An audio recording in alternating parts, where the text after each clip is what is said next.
Radio 1 ju prezanton ciklin e temave Mos u trishto. Udhëtoni në përstere dhe lexoni shenjat e fuqiplotit. Siç përmendëm më lart në një kaptin, udhëtimi dhe vizitimi i tokave të ndryshme sjell kënaqësi për shpirtin. Allahu i gjithdijshëm e i lartësuar thot: Thuaj ju, vështroni çfarë kanë në qiej dhe në tokë. A nuk kanë udhëtuar në për tokë dhe parë? Thuaj ju, udhëtoni ndër stere dhe shihni. Kushdo që lexon librin e udhëtimeve të gjeografit të famshëm islam Ibn Batuta, duke lënë egzagerimet mënjan, do të mahnitet me krijimin e Allahut dhe mënyrën se si e furnizon ai atë. Të udhëtuarit dhe leximi i librit hapur të krijimit janë gjëra nga të cilat besimtari nxjerr shumë morale dhe mësime. Disa ajete të Kuranit fisnik thonë: Thuaj ju, udhëto në përstere. Ndaj, qarkulloni në për tokë lirshëm.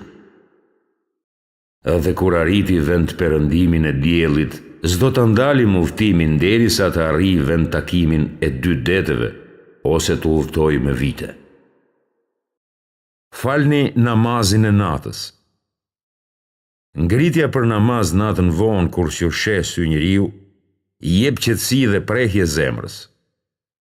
Në një hadith të saktë, pejgamberi transmetohet këtë thënë: Ngritja natën duke përkujtuar Allahun, marrja e abdesit dhe qëndrimi për namaz e bën njeriun aktiv dhe të gëzuar.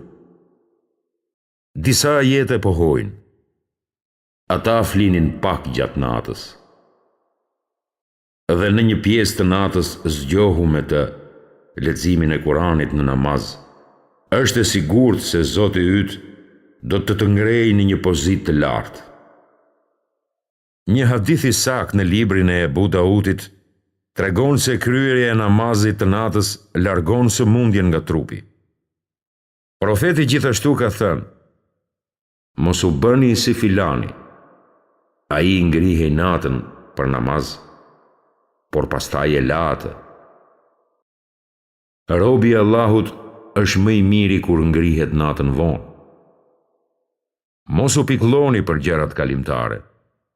Çdo gjë në univers do të zhduket përveç Allahut, të lartësuarit, fuqiplotit. Gjithçka do të zhduket përveç tij. Çdo gjë që është në të tokë do të zhduket. E do të mbetet vetëm Zoti yt që është i madhëruar e i nderuar. Shembulli i njeriut që e qan këtë botë është si fëmia që qan pas lodrës së humbur. Shpërblimi juaj është xheneti. Një poet ka thënë: Vetja ime që zotron gjëra është vetë në nisje e sipër. E pse të qahem kur diçka më braktis mua?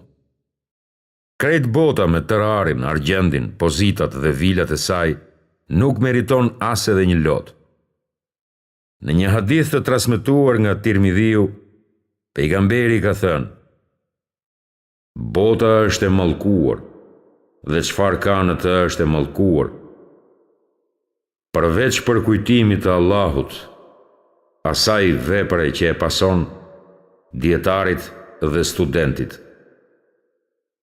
Poeti arab Lebid ka thënë: Pasuria dhe familja janë vetëm një borxh, e do të vijë patjetër dita kur borxhi do të kthehet. Tër pasuria e botës nuk mund ta shtyjë vdekjen kur vjen çasti i caktuar. Dhe ja përse thonë të mençurit: Jepja hakun gjithçkaje. Vërtet, bota dhe çfarë kanë të nuk vlejnë sa shpirti i besimtarit. Duke cituar Kuranin famlart: Dhe jeta e kësaj bote është vetëm zbavitje dhe lojë. Hasan el Basriu ka thënë: Mos kërkoni shpërblim tjetër veç xhenetit, sepse vlera e shpirtit besimtarit është aq e madhe dhe e çmuar. Disa njerëz e shesin shpirtin e tyre shumë lirë. ata që qahen me falimentimin e tyre, shkatrimin e shtëpisë apo të makinës dhe nuk shqetësohen për nivelin e ulët të imanit dhe mëkatet e tyre, do ta kuptojnë shpejt absurditetin e këtij qëndrimi. Dhe të kuptuarit e tij, mbushur me keqardhje, do të rritet sipas shkallës së zhgënjimeve. Kjo çështje është shumë e dhimbshme, sepse ka të bëjë me vlerat, moralin dhe parimet. Kurani fisnik na tregon: vërtet, ata e duan shumë të jetë dhe e marrin për asgjë ditën e rëndë që i pret. Dashuria e vërtet. Për të gjetur lumturinë e vërtet, duhet të jeni prej atyre që e duan Allahun. Personi më i begat është ai që mision të jetës tij ka arritjen e dashurisë së Allahut, të cilën ai e përmend në këtë varg kuranor. Allahu do sjell një popull të cilin ai e do dhe ata e duan atë. Është thënë në mënyrë prekse se thënia ata e duan atë nuk ka asgjë të çuditshme. E mahnitshme dhe e mrekullueshme është fjala e tij, se ai i do ata. Ai që i krijon, që i furnizon, që i mbron dhe krahas këtyre edhe i do. Thuaj ju, nëse e doni Allahun, më ndiqni mua. Allahu do t'ju doj dhe do t'ju falë gjunahet. Aliu i biri i Ebu Talibit arriti një shkallë të papërshkrueshme dinjiteti. Stolia e tij janë fjalët e shqiptuara nga i dërguari i Allahut për të. Ai e do Allahun dhe të dërguarin e tij, dhe Allahu e i dërguari i tij e duan atë. Njëri nga shokët e profetit e donte shumë surën e 112 të Kuranit, që fillon me fjalët: thuaj, ai, Allahu, është një. Ai e përsëriste në çdo rekat dhe e recitonte pareshtur në çaste të tjera për të qetësuar zemrën dhe shpirtin. Pejgamberi i tha: dashuria jote për të ka futur në xhenet. Unë gjeta reshtat e mëposhtëm në jetëshkrimin e një dietari musliman. Nëse dashuria e ndatsakëve për Selmën dhe Lejlan u ampin arsyen dhe gjithë mend që kanë, atëre ç'mendoni se do të bëhet me zemrën e atij që sa më shpejt përjetësinë dëshiron të arrijë?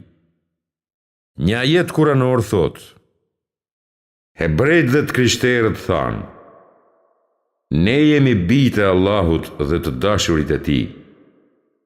Thuaj ju, e pse pra ai ju dënon për mëkatet tuaja?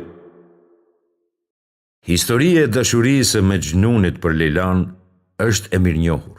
Dashuria e tij e skajshme për një grua e mbyti. Ndërsa për Karunin ishte dashuria e pasurisë, dhe për Faraonin ishte dashuria për pushtet dhe fuqi. Nga ana tjetër janë Hamzai, Xhaferi dhe Handalai, Allahu qoftë i kënaqur me të gjithë, të cilët dhanë jetën për dashurinë e Allahut dhe të dërguarit të tij. I gjerë është hendeku që ndan dashurinë e këtyre 3 sahabëve fisnik dhe besimtarëve si ata nga të tjerët. Një çast për t'u thelluar. Çdo vit mesatarisht 300 policë vrasin veten në Amerikë. Shifrat janë në rritje të vazhdueshme që më 1986. Kjo është një dukuri që i ka tmerruar autoritetet dhe Këshilli Kombëtar i Policisë ka kryer një studim për të gjetur shkakun e mundshëm. Studimi tregoi se janë shumë faktorë që mund ta shtyjnë një policë në vetvrasje. Sipas hetimeve, niveli vazhdimisht i lartë i stresit është një faktor madhor.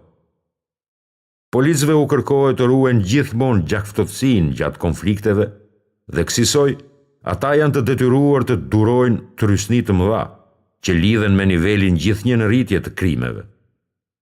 Për më tepër, ballafaqimi me kufomat e të pafajshmëve, përfshi këtu fëmijë, gra dhe pleq, u ashton atyre stresit. Arsyeja e dytë është prania e vazhdueshme e armëve të zjarrit, e cila u jep atyre mundësinë e kryerjes së vetvrasjes. Një kërkim tjetër zbuloi se në 80% të rasteve, vetvrasja është kryer me armë personale. Statistika tregoi se gjatë një viti, 3 policë vranë veten në 3 ditë të njëpasnjëshme, me pistoletat përkatëse. Sheriati është bërë lehtësues. Lehtësimi dhe thjeshtësimi janë 2 cilësi kryesore të sheriatit, që i japin rehati besimtarit. Kurani fisnik tregon: ne nuk të zbritëm Kuranin o Muhammed për të munduar, dhe ne do të drejtojmë ty në më të lehtën. Allahu nuk e obligon asnjë njeri për te mundësisë së tij. Allahu nuk e ngarkon asnjëri për te asaj që i ka dhënë, dhe ai nuk i obligon në fe me ndonjë vështirësi. Dhe u heq barën e rënd të tyre dhe prangat që ishin mbi ta. E pa dyshim se pas vështirësisë është lehtësimi. Vërtet, pas vështirësisë vjen lehtësimi. Zoti ynë, mos na dëno nëse harojmë ose gabojmë. Zoti ynë, mos na ngarko me barë të rënd, si që ngarkove ata që ishin para nesh. Zoti ynë, mos na ngarko me atë për të cilën nuk kemi fuqi. Na i shlyej mëkatet, na i mbulo të këqijat, na mëshiro. Ti je mbrojtësi ynë, na ndihmo kundër popullit jo besimtar. Pejgamberi transmetohet këtë thënë: umetit tim nuk do t'i kërkohet llogari për gabime, padashje, harres dhe për atë të cilën kanë qenë të detyruar.